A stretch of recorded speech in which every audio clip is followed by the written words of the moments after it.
The hollow beneath the rain fell in relentless sheets, drumming against the warped wooden roof of the old cabin. Clara's boots sank into the muddy earth as she dragged her suitcase through the overgrown path. The forest loomed around her, a labyrinth of gnarled trees and shadows that seemed to whisper her name. She wasn't supposed to be here. No one was. The cabin had been abandoned for decades, its history buried in rumors of disappearances and strange lights flickering in the woods. But Clara had no choice.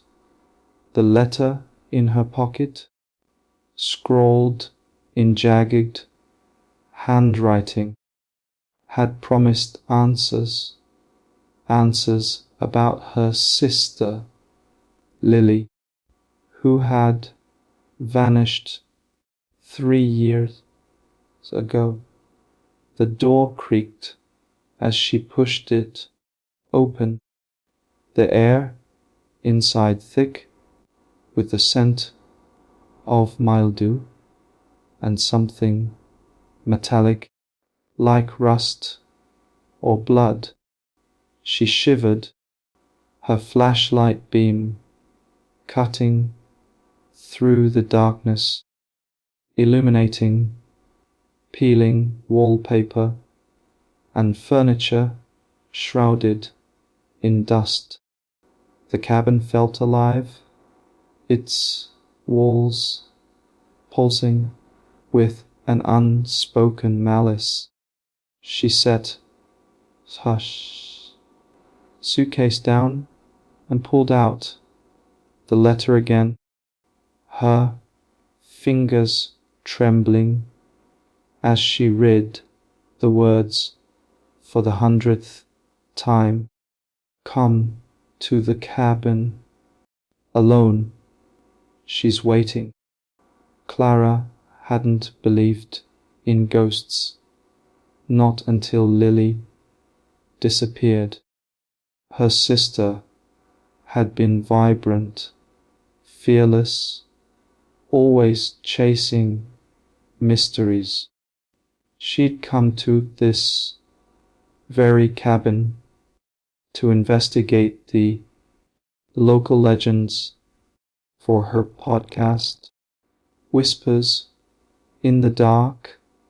Her last episode, uploaded the night she vanished, had been a chilling monologue about hollow beneath the earth and a song that calls you to it. Cora had listened to it obsessively, searching for clues, but the words only deepened the dread coiling in her chest. She explored the cabin, her flashlight revealing a kitchen with rusted utensils, a living room with a sagging couch, and a staircase leading to a second floor cloaked in shadow. Every step creaked as if the house were groaning in protest.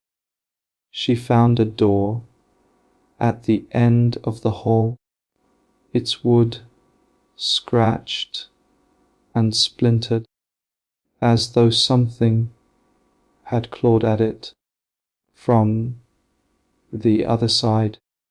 Her pulse quickened, but she forced herself to turn the knob.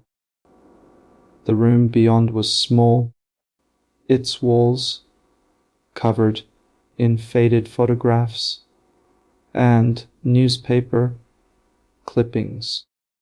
Clara's breath caught as she recognized Lily's handwriting on a scrap of paper pinned to the wall. It's not a place, it's a hunger. The words sent a chill down her spine. She scanned the clippings, stories of missing hikers, strange sightings, and a cult that once operated in these woods, worshipping something they called the Hollow. The articles were old, yellowed, but their warnings felt fresh, alive. A low hum vibrated through the floor, faint at first, then growing louder, like a heartbeat pulsing from the earth. Clara froze, her flashlight flickering. The air grew heavy, pressing against her chest. She backed out of the room, her heart pounding, and nearly tripped over a loose floorboard. Beneath it, she saw a trapdoor, its edges caked with dirt. Her instincts screamed at her to leave, to run back to her car and never look back. But Lily's face flashed in her mind, her wide smile, her fearless eyes. Clara pried the trapdoor open, revealing a narrow staircase descending into darkness. The air grew colder as she descended, the hum now a chorus of whispers, unintelligible but urgent. Her flashlight barely pierced the gloom, illuminating damp stone walls carved with strange symbols, spirals, eyes, and jagged lines that seemed to writhe in the flickering light. The staircase ended at a cavernous chamber, its ceiling lost in shadow. In the center stood a stone altar, stained with dark streaks that glistened wetly, as though freshly marked. Clara's stomach churned, but she couldn't look away. The altar seemed to pulse, drawing her closer, its surface etched with the same symbols from the walls. A shadow moved in the corner of her vision, and she spun, her flashlight catching a glimpse of something pale and humanoid scuttling into the darkness. Her breath hitched, but she called out, "Lily, is that you?" Her voice echoed, unanswered, but the whispers grew louder, more insistent. She stepped toward the altar, her hands trembling, and noticed a small object resting on it. a locket identical to the one Lily always wore.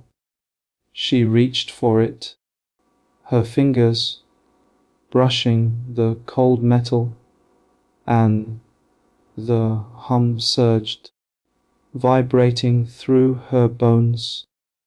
The shadows shifted again, and this time she saw it clearly, a figure, tall and gaunt, its limbs unnaturally long, its face obscured by a hood of tattered cloth.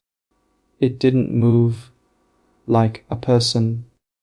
It glided, its movements jerky yet fluid, like a puppet on unseen strings.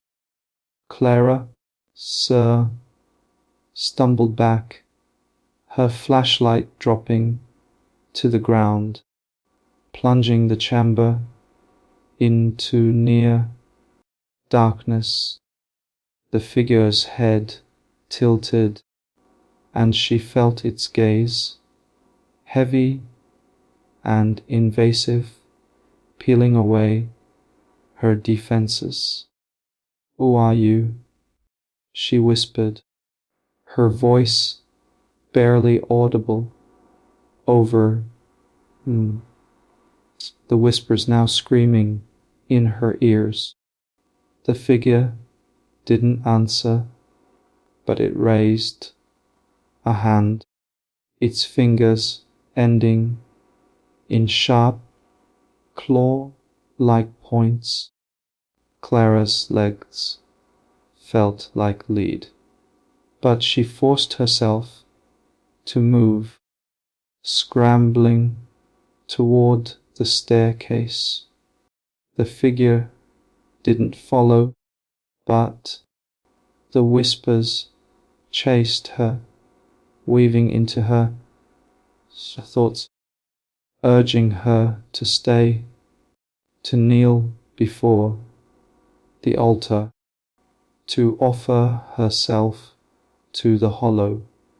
She reached the cabin's main floor, her chest heaving, and slammed the trapdoor shut, dragging a heavy table over it. The hum faded, but the air remained thick, oppressive. She grabbed her suitcase and ran for the door, but it wouldn't budge. The windows, too, were sealed, their glass unnaturally cold to the touch. Panic clawed at her throat as she realized the cabin was no longer just a building. It was a trap, a living entity that wanted her. Hours passed, or maybe minutes. Time seemed to warp inside the cabin. Clara sat on the floor, clutching the locket she'd taken from the altar. She opened it, revealing a photo of her and Lily taken years ago at a summer fair. Tears stung her eyes, but the whispers returned, softer now, seductive, promising answers. If she would only go back downstairs.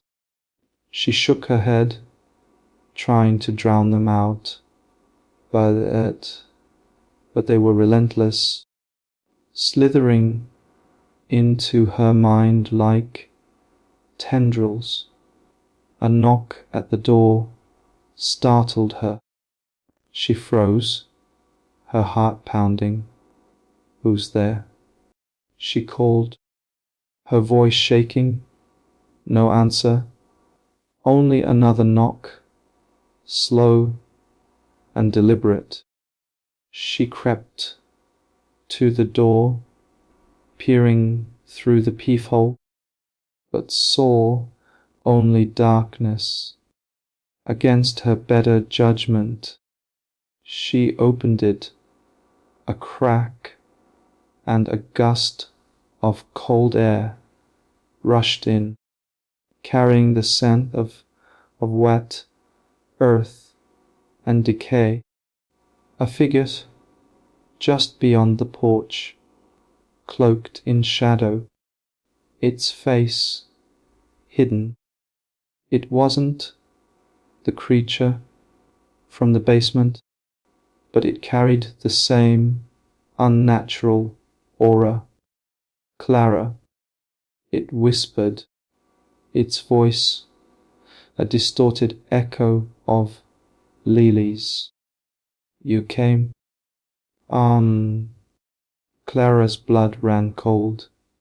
Lily, she choked out. Stepping onto the porch, the figure didn't move, but its presence felt like a weight on her soul. She took another step, then another, drawn toward it, despite the fear screaming in her mind. The figure turned, gliding into the woods, and Clara followed, unable to resist. The trees seemed to part for them, their branches curling back like welcoming arms. They reached a clearing where a circle of stones stood, each marked chapter with the same symbols from the cavern. The figure stopped, its back to her, and the ground beneath Clara's feet began to tremble. The whispers returned, louder now, chanting in a language she didn't understand, but felt in her core.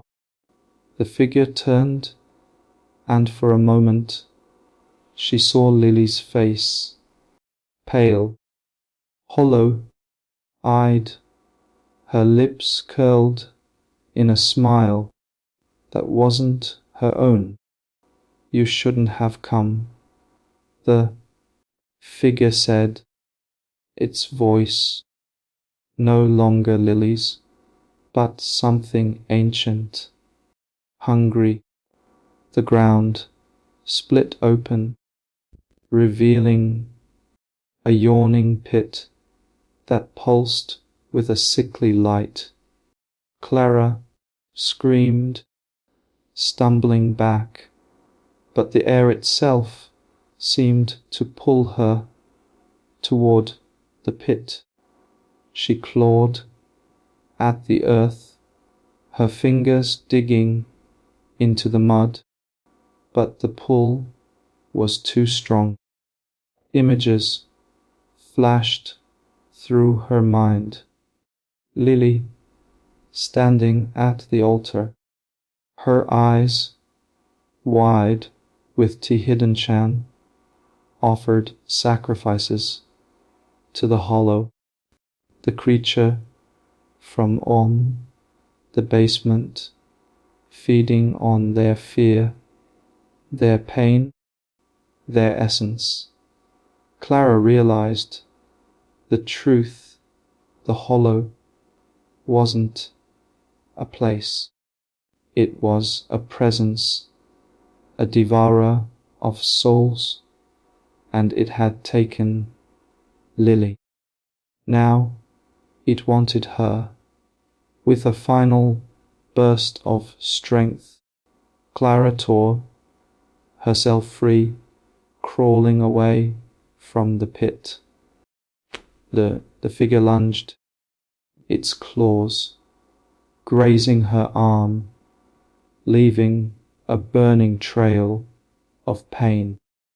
She ran, The forest blurring around her, the whispers screaming in her ears. She didn't know how long she ran, only that her lungs burned and her legs ached. When she finally collapsed, she was back at the cabin, the door hanging open, the interior silent. She stumbled inside, her mind reeling. The locket was still in her hand, now warm to the touch, as though alive. She opened it again, but the photo was gone, replaced by a blank, reflective surface that showed not her face, but Lily's, staring back with empty eyes. Clara dropped the locket, backing away, but the cabin seemed to shift, the walls closing in, the floor tilting toward the trapdoor. She knew she couldn't stay. She grabbed her suitcase and ran for her car, the engine roaring to life as she sped down the dirt road. The forest seemed to watch her, its shadows stretching toward the car like grasping hands. She didn't look back, didn't dare, but the whispers followed, faint but persistent, promising to find her again. Days later, Clara sat in her apartment, the locket locked in a drawer she refused to open. She hadn't slept, hadn't eaten, her mind haunted by what she'd seen. The news reported a fire at the cabin, reducing it to ashes, but Clara knew better. The hollow wasn't gone. It was waiting, biding its time, its hunger unending, and somewhere deep in her soul she felt it, a pull, a whisper, calling her back.